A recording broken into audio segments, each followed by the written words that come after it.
መንፈስ ቅዱስ አሐዱ አምላክ አሜን። የክርስቶስ ቤተሰቦች እንደምን ዋላችሁ? እንደምን አመሻችሁ? እንደ ኃጢአታችን ብዛት እንደ ሰውነታችን ክፋት አይቶ ተመልክቶ ሳያጠፋን በቸርነትና በምሕረቱ በተቀደሰ ቤቱ እንዲሰብስቦ ስለ አገልግሎት እንድንወያይ የፈቀደልን አምላክ ስሙ ለዘላለም የተመሰገነ ይሁን። አምላካችን እንደፈቀደልን ሰፋ ያለውን ርዕሰ ጉዳይ ባለችን አጭር ሰዓት እንነጋገራለን። ለነቢያት ለሐዋርያት ምስጢር የገለጠ አምላክ ለእኛ ምስጢሩን ማስተዋሉን ያድለን። ርዕሰ ጉዳዩ ሰፋ ቢልም በተለይ ቤተክርስቲያን አሁን ካለችበት አንጻር በምርጫ ወቅት የኦርቶዶክሳውያን ሚና ምን መሆን አለበት የሚል ርዕሰ ጉዳይ ላይ ነው የምንነጋገረው። በምርጫ ወቅት የኦርቶዶክሳውያን ሚና ምንድን ነው ለሚለው ምናልባት ሰፊ ርዕስ ነው። እኔ ትምህርቱን አስቤ ነበር። ከጊዜም አንጻር አጠር አድርጎ ሌሎች ቦታ መረጃ የምታገኙበትን መንገድ ጠቁማችኋለሁ። ስለ ምርጫ ስናስብ ምናልባት ይህ ስዕል የሚገልጸን ይመስለኛል። ተመራጮች የምንላቸው ፖለቲከኞች በቁጥር ጥቂት ሊሆኑ ይችላሉ፣ ኤሊት ተብለው የሚጠቀሱ ነገር ግን አገር በማመስ የሐሰት ትርክት ሰው ላይ በመጫን ብዙዎቹን የሚያጣሉት እንዲህ ባለ መንገድ ነው እና በድምፃችን የኛ የምንለውን መምረጥ፣ የኛ የምንለውን ሰው መሾም፣ የኛ የምንለውን ሰው ማምጣት እንችላለን። ስለዚህ ድምፅ የሚሰጡትና ፖለቲከኞች እንዲህ ባለ መንገድ የሚኖሩ ይመስለኛል።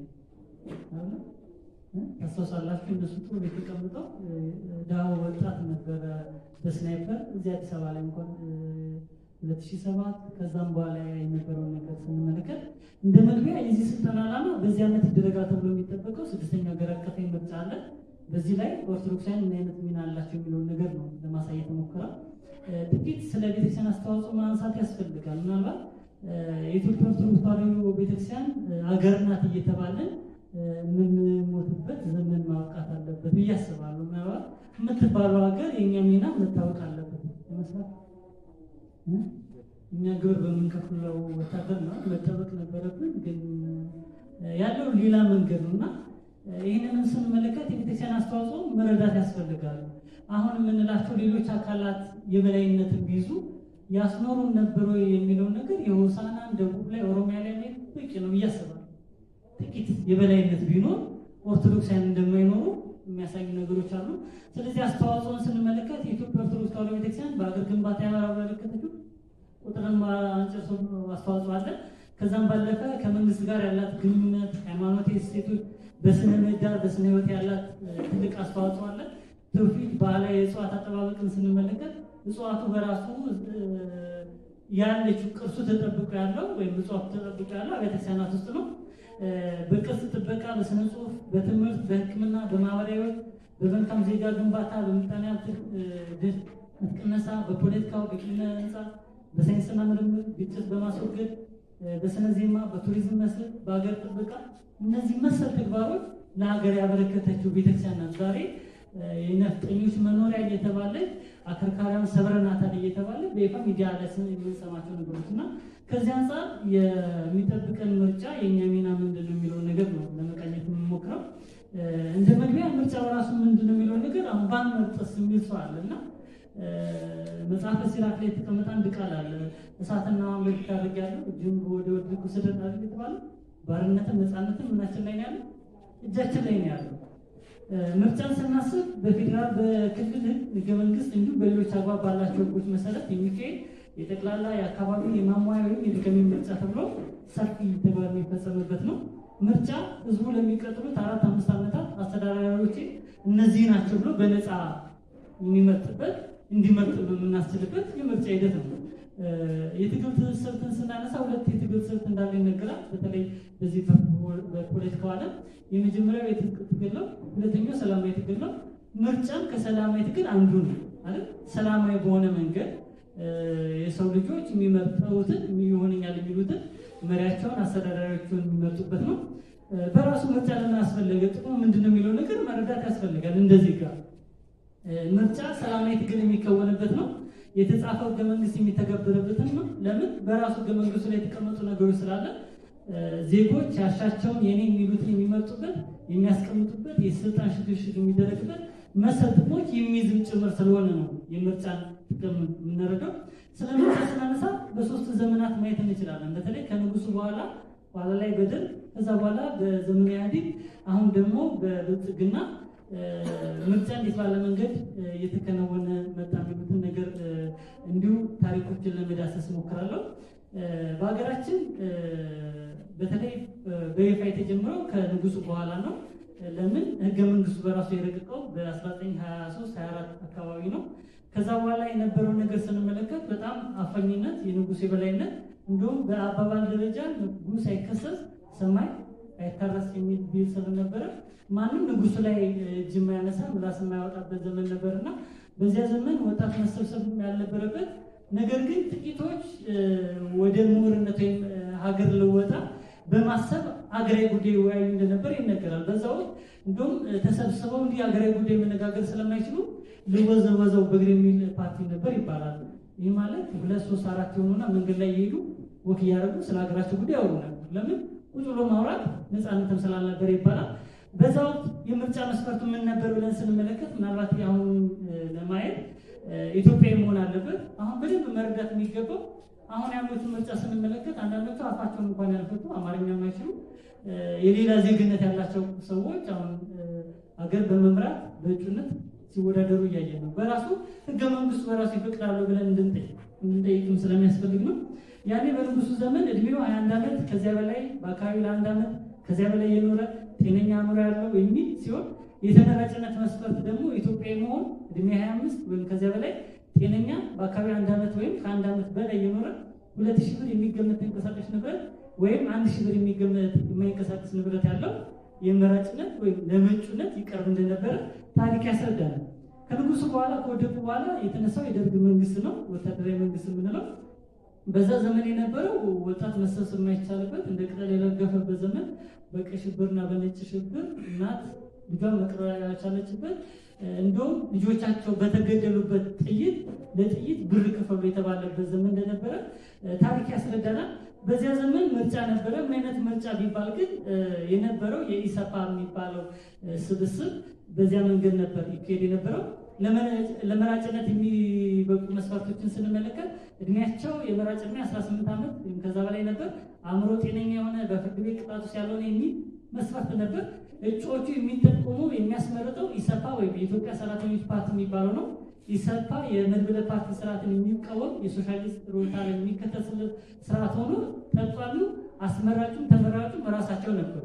ምን አይነት ምርጫ ነበረ ብለን ስንመለከት እንዲህ ያለ ዘመን አሳልፈና ከደርግ በኋላ 1983 በኋላ ምናልባት 3-4 ዓመት አሳልፈው የመጀመሪያው በኢህአዴግ ዘመነ መንግስት 5 ታሪካዊ የምርጫ ሂደቶችን አሳልፈናል። የመጀመሪያው 1987 ዓመተ ምህረት የተደረገ ነው።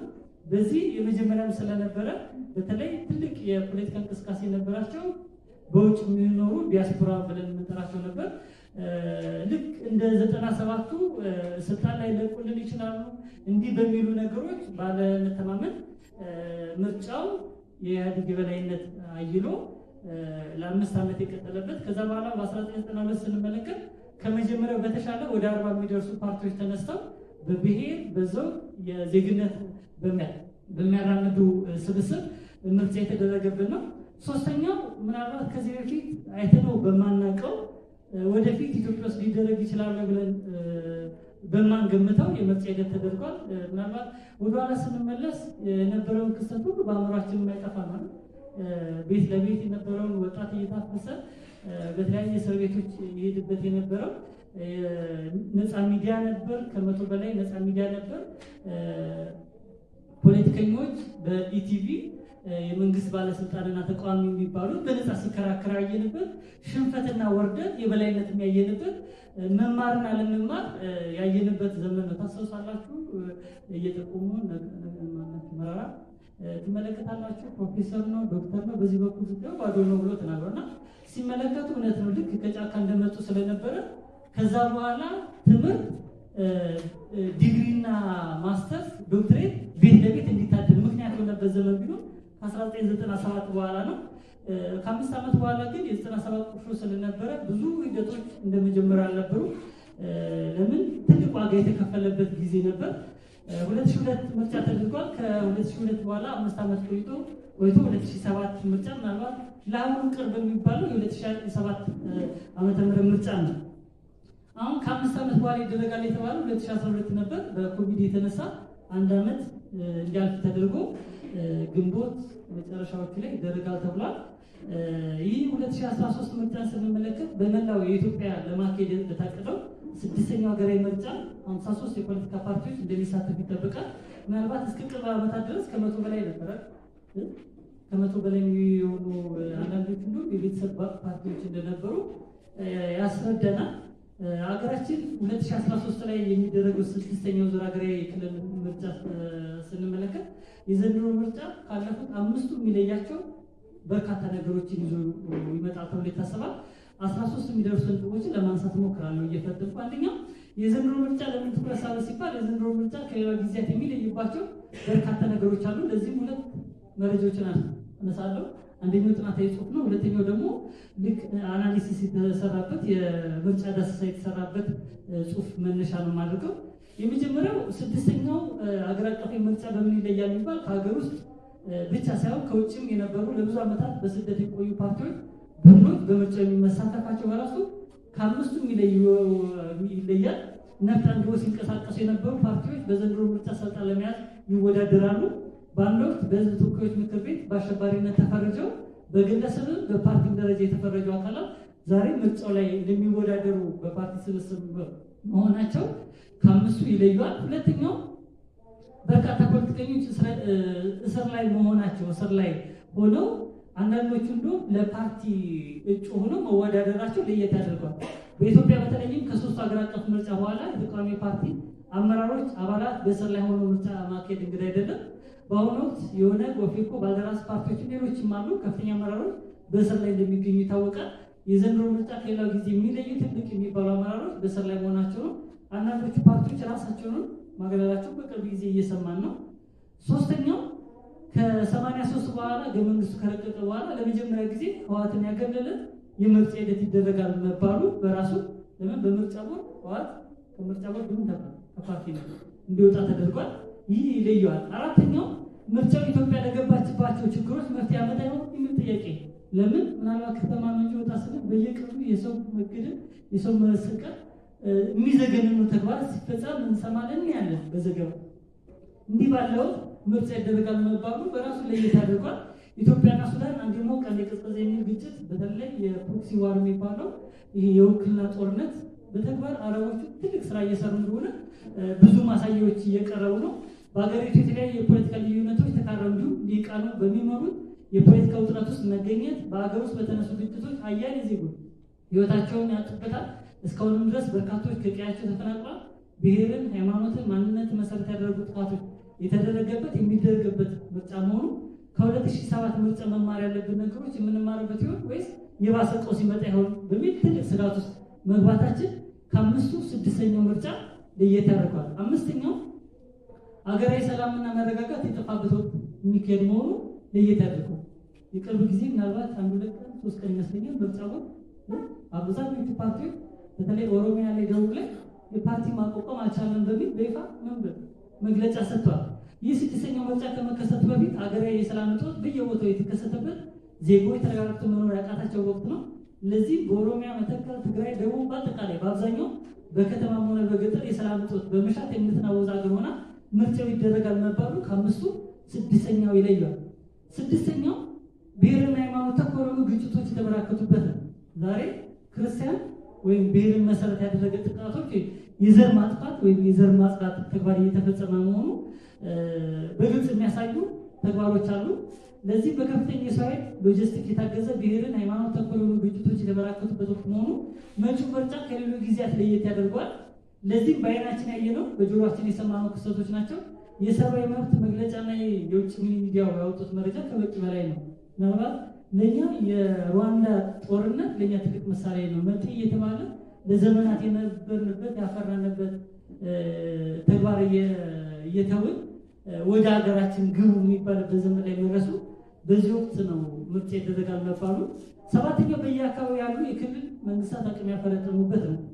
ሀገራችን ተነስቶ ሀገር የሚለው አስተሳሰብ ተረስቶ ክልሎች አቅም የማፈጠን ተግባር እየተሰራበት ያለበት፣ ክልሎች ራሳቸውን የቻሉ መንግስት ምስረታ በሚያስመስል አኳኋን ላይ እየሄዱ ባለ መንገድ የሚያሳብቅ አቅማቸውን የማፈጠን ተግባር ላይ ጊዜ እየወሰዱ እንዳለ የሚያሳዩ ነገሮች የተመለከትን ነው።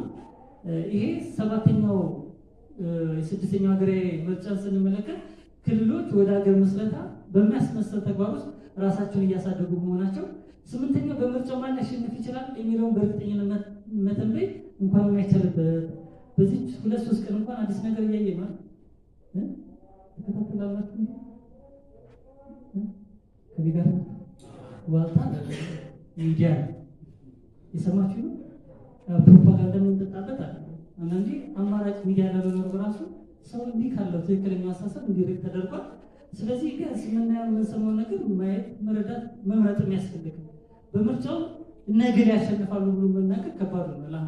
ለምን ይሄ ሴራ ፖለቲካው ትልቁን ድርሻ እየተወጣ ስላለ ፓርቲዎች ያላቸው አቋም ብዙ ሴራዎች የምርጫውን ውጤት ሊያዛቡት ይችላሉ። በተለይ ምርጫው እየተቃረበ ሲመጣ የምናያቸው የምንሰማቸው አዳዲስ ነገሮች መኖራቸው ስድስተኛው ሀገር አቀፍ ምርጫ ለየት ያደርጋል። ዘጠነኛው የሀገር ቀጣይነት ህልውና ጥያቄ ውስጥ ገብቷል። ኢትዮጵያ ትቀጥላለች የሚለው ጥያቄ ውስጥ ገብተናል። ለዚህም በየቦታው የሚከሰቱ ነገሮች አገሪቱ ትፈርሳለች አትፈርስም የሚሉ ዘመናት ያስቆጠረችው ኢትዮጵያ የህልውና ጥያቄ ውስጥ የገባንበት ጊዜ ነው። እንዲህ ባለ ወቅት ነው ስድስተኛው ሀገር አቀፍ ምርጫ ይደረጋል ተብሎ የታሰበው። አስረኛውን ስንመለከት በአንዳንድ ክልሎች ጽንፈኛ ወይም ቅድስት ቤተክርስቲያን በጠላትነት የሚፈርጁ ኃይሎች ሊያሸንፉ የሚችሉበት አጋጣሚ መኖሩ ነው። በቀጣዩ ምርጫ በጽንፈኝነት የሚፈርጁ መሰል ተግባራት የሚፈጽሙ ኃይሎች አቅማቸው የገነነበት፣ በአንዳንድ ክልሎች ደግሞ ቅድስት ቤተክርስቲያን በጠላትነት የሚፈርጁ ኃይሎች የምርጫው ውጤት ወደ ስልጣን እንደሚያወጣቸው አዝማሚያው የሚያሳይበት ሁኔታ መፈጠሩ ሌላ አስጊ ነገር ነው። ባባይ ላይ ኢንተርቪው ተደርገው ከቱርክ የሚላክ አስተምሮ እና ሽጉጥ የኢትዮጵያ አደጋ ሆኗል እየተባለ እንደውም አንዳንድ ወንድሞቻችን በመኪና የተጫነ ገጀራ ከእርሻ ጋር ከግብርና ጋር እየተባለ ግን ክርስቲያኖችን ፐርፐዝሊ ለማጥቃት ተብሎ እንደሚገባ ሚዲያ ላይ ስንሰማ ነበር። 11ኛው ነገሮች ከሚገባው በላይ ልቅ የሆኑበት ዘመን ነው።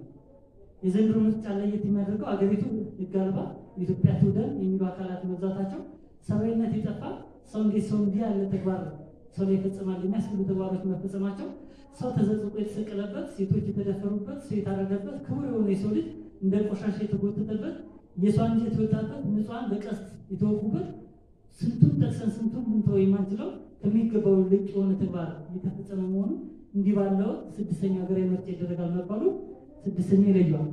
12ኛው ኦርቶዶክሳዊ ሀገር ላይ ስልጣን ቅለመት የተደረገበት ወይም የሚደረግበት ምርጫ መሆኑ ነው። ምናልባት እቺን ለቅን ያየናቸው ነገሮች ብሏል።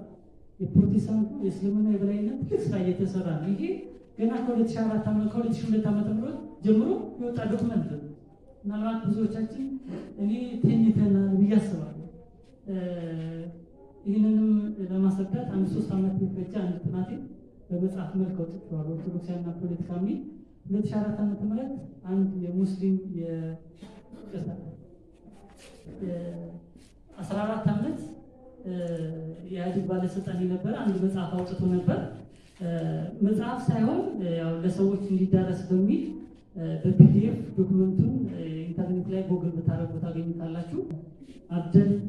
አደም ተኪ ይባላል። በኢትዮጵያ እስልምና ላይ የተቃጣው የኢህአዴግ ዘመቻ መንስኤዎቹ፣ ተጽዕኖቹና ቀጣይ ሁኔታዎቹ በሚል 2004 ላይ ያወጣው ዶክመንት አለና በተለይ በፕሮቴስታንቱ ዓለም 17000 በላይ ወጣት አሰልጥነዋል። ቀጣይ ሀገር የሚደግፍ ትውልድ በሚል ይህንንም በማስረጃ የፕሮቴስታንት የበላይነት በተለይ በምዕራቡ ዓለም የሚደረገፍ ትልቅ በጀት አለ። በሚሊዮን የሚቆጠር ፈንድ ይደረጋሉ። አስባችሁት ከ2002 ምርጫ በኋላ ከፍተኛ መነቃቃት አለ በፕሮቴስታንቱ ዓለም። ከ5 ያላነሰ ሴሚናርና መጽሐፍ ሁሉ አዘጋጅቷል። እስልምናውን ስንመለከት ፐርፐዝሊ ስልጣን የበላይነትን መያዝ አለብን በሚል አሁን እያየን ነው። በእስልምና የተቋቋመ ፓርቲ ቢያንስ ከህገ መንግስቱ ጋር የሚጻረው ተግባሮች ሲፈጸም እያየን ነው። ይሄ ስድስተኛው ሀገራዊ ምርጫን ስንመለከት ኦርቶዶክሳውያንን ሙሉ ለሙሉ እየገፋ ያለ ተግባር ነው። ይህ የሚፈጸሙትን ግድያው፣ ስቅላቱ፣ ርዳቱ፣ መደፈሩ ብቻ አይደለም፣ ከስልጣን የማሸሽ ተግባር በግልጽ እየተሰራ እንዳለ ማሳያዎች አሉ። በስድስተኛው ምርጫ ዋዜማ ስንመለከት ኦርቶዶክሳውያን እየተገፉ እንዳለ በግልጽ እያየን ነው። እስቲ መነሻ የሚሆን ጥቂት ዳታ ላቅርብ። አንደኛ ሚኒስትሮችን ስንመለከት አሁን ከረንት ያሉትን ፕሮቴስታንት 12፣ ሙስሊም 6፣ ኦርቶዶክስ 5 ላይ ነው በሚኒስቴር ደረጃ። የሚኒስቴር ዴታዎችን ስንመለከት ፕሮቴስታንት 19 ናቸው፣ ሙስሊም 10፣ ኦርቶዶክስ 6 ነው። ዳይሬክተሮች ወይም ኮሚሽነሮች የምንላቸው ፕሮቴስታንት 22 ሙስሊም 9 ኦርቶዶክስ 3 ነው። ይህንንም እንዲያስረዳን የካቢኔ ምርጫን አስመልክቶ ጋዜጠኛ ተመስገን ደሳለኝ ሃይማኖታችሁን ተከላከሉ በሚል አንድ አርቲክል አዘጋጅቶ ነበር ፍትህ መጽሔት ላይ።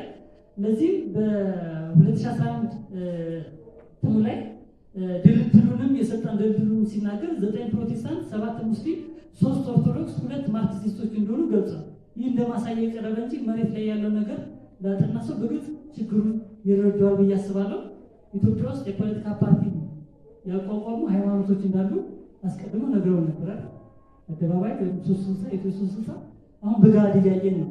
ይህም እንደማሳያ የፒክቸር ይገልጿል ብዬ አስባለሁ። ምናልባት እውነት ነው ማሰብ ሌላ ስራ ይፈልጋል። የቤት ስራችን ነው። ማስረጃዎቹን ለመረዳት በኢትዮጵያ እስልምና ላይ የተቃጣው ድን ያነሳውላችሁ በፕሮቴስታንቱ በኢትዮጵያ እስልምና ላይ የተቃጣው የኢህአዴግ ዘመቻ መንስኤዎቹ ተጽዕኖ ቀጣይ ሁኔታዎች በሚል አብደላ አደም ተኪ የተጻፈውን ዶክመንት መመልከት እኔ በቂ ነው ብዬ አስባለሁ። ፒዲኤፍ ነው፣ ኢንተርኔት ላይ ጎግል ብታረጉ ታገኙታላችሁ። ይሄም ይህ ጸሐፊ እንደተናገረው በፕሮቴስታንት በተለይ የኢህአዴግ ውስጥ በነበረበት 14 ዓመት ሲያገለግል የፕሮቴስታንት የበላይነት ለምን በእስልምናው አክራሪ እየተባለ ወጣቱን ይገረፍ ይሰደድ፣ የተወሰኑትን ደግሞ ማዕከል ያስገቧቸው ነበር። በክርስትናው በኦርቶዶክሱ ደግሞ ማሞቅሳና መሰል የወጣት ስብስቦችን ተሰብስበው ይፈረጁ ነበር። ፖለቲካ ውስጥ ገብተዋል፣ ተሳትፎ እያደረጉ ነው። ይህ ተግባር ይፈጸም ነበር። በእነዚህ ዓመታት ምንም ነገር እንቅፋት ሳይመጣ ሳይደርስባቸው ስራ እየሰሩ ያሉ አካላት ፕሮቴስታንቱ ናቸው። ለዚህ ምን ያህል እየተሳካላቸው እንደመጣ በተለይ ኃይለማርያም ከስልጣን ላይ ከወጣ በኋላ በግልጽ አይተናል አይደል? ዌብሳይቶቻቸው ላይ መጽሔቶቻቸው ላይ ጌታን የሚያውቅ የመጀመሪያ ሚኒስቴር በአገር ደረጃ ወጣን እስከ ማለት ከዛ በኋላ ያለው ተግባር ቁጥሩን ማንጨርስ በእስልምናው እየተሰራ ያለውን ተግባር እኔ ካገኛችሁት ብታነቡት የማስበው አማኑኤል ኩራት የሚባል ኢትዮጵያን አትንኳት በሚል አንድ መጽሐፍ ጽፏል። ብታገኙት መጽሐፉ ጥሩ ነው። በተለይ የ30 ዓመት የእስልምናው እቅድ መንግስት የመመስረት ኢስላሚክ ስቴት የመመስረት ትልቅ ዓላማ እንዳላቸው የእነሱን እቅድ መነሻ አድርጎ የጻፈውን ዶክመንት ማየት በቂ ነው ብዬ አስባለሁ። 13ኛው 6ኛው ሀገራዊ ምርጫ ስንመለከት ከፍተኛ የሴራ ፖለቲካ የተከናወነበት የሚከናወንበት መሆኑ ነው። ጥቃቱ ዋና ኢላማ በኦርቶዶክስ ላይ መሰረተ ልማቶች ተጠቃሚ እንዳይሆኑ የማድረግ ጥቃት አራሾቹም ሆኑ ከጀርባው ያሰማሯቸው አካላት እንታገላታለን የሚሉት ጭምር የማያሩ ጭካኔዎች መሆናቸው የመንግስት ያስተዳደር አካላት ተቋማት ጭምር በማናለብኝነት ማጥቃት በአገሪቱ ውስጥ መንግስት የለም እስኪባል ድረስ የሚፈጸሙ ተግባራት ልማቶች ተቋማት ተደጋጋሚ የማጥቃት የአካባቢውን ብሎ የክልሉ ገጽታ የማበላሸት የዲሞግራፊ ቅየራ መሰል ፕሮጀክቶች የተገበሩ መምጣታቸው ከፍተኛ ሴራ ፖለቲካ በአገሪቱ በኦርቶዶክስ ላይ የተከናወኑ ማሳያ ነው። እየሰማን ነው። ቢያንስ አዲስ አበባ የሚያውቁ ሰዎች በሺህ የሚቆጠር ቀበሌ መታወቂያ ተሰጥቷቸው እያየን ነው። ነገ ምን ይመጣል? ይህ መጠበቅ ነው። በቅርብ ያየናት ሶሻል ሚዲያ ላይ ኦርቶዶክሳውያን ንቃተ ህሊና ለመፍጠር ይመስለኛል አንድ ኦርቶዶክሳዊ ለምን በምርጫ ይሳተፋል የሚል አንድ ፖስተር የተለያየ ዲስከሽኖች ደግሞ የኤምኬ ቲቪ ላይ ያየን ነው። መነሻው ጥሩ ነው፣ ግን የቤት ስራችን ከዛም መዝለል እንዳለበት የሚሰሩ ተግባራት ሴሮቹ በደንብ ያሳያሉ። እመርጣለሁ በድምፄ የኔን የቤተክርስቲያን መብት አስከብራለሁ የሚል መሪ ቃል ነው። አንድ መራጭ ምን ይወቅ? አንድ መራጭ ሊያውቃቸው ከሚገቡ ነገሮች የአንድን ፓርቲ ፕሮግራም ማወቅ አለበት።